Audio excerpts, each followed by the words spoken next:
கச்சா எண்ணெய் உற்பத்தியின் மையமாக திகழும் ஒபெக் நாடுகளின் கூட்டமைப்பிலிருந்து ஐக்கிய அரபு அமீரகம் விலகுவதாக அறிவித்துள்ளது.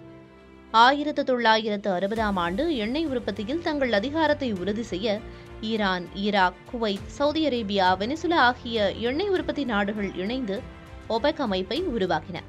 இந்த அமைப்பில் 1967ஆம் ஆண்டு ஐக்கிய அரபு அமீரகம் உறுப்பினராக சேர்ந்தது.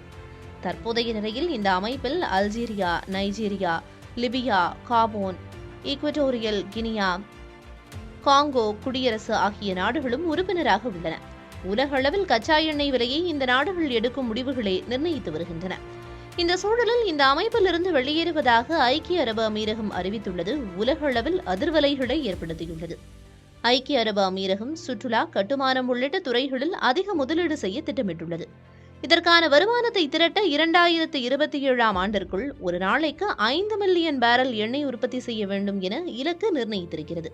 அதேபோல கடந்த சில ஆண்டுகளாக ஒபெக் அமைப்பில் ஆதிக்கம் செலுத்தும் சவுதி அரேபியாவுக்கும் ஐக்கிய அரபு அமீரகத்திற்கும் இடையே பல்வேறு முரண்பாடுகள் ஏற்பட்டுள்ளது. இதுவே ஒபெக் அமைப்பிலிருந்து ஐக்கிய அரபு அமீரகம் விலகுவதற்கு முக்கிய காரணமாக பார்க்கப்படுகிறது. இதனைத் தொடர்ந்து ஒபெக் அமைப்பின் கூட்டத்திற்கு அவசர அழைப்பு உறுப்பு நாடுகளுக்கு விடுக்கப்பட்டுள்ளது.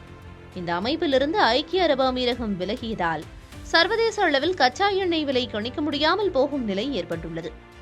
முன்னர் இந்த விலை நிலவரம் ஒபெக் நாடுகளை சார்ந்தே இருந்தது.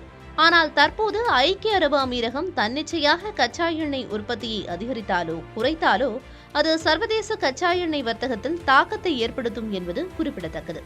இதற்கு முன்னர் அங்கோலா, கத்தார், இந்தோனேஷியா மற்றும் ஈக்வட்டார் ஆகிய நாடுகள் ஏற்கனவே இந்த அமைப்பிலிருந்து கடந்த ஆண்டுகளில் விலகின என்பது குறிப்பிடத்தக்கது.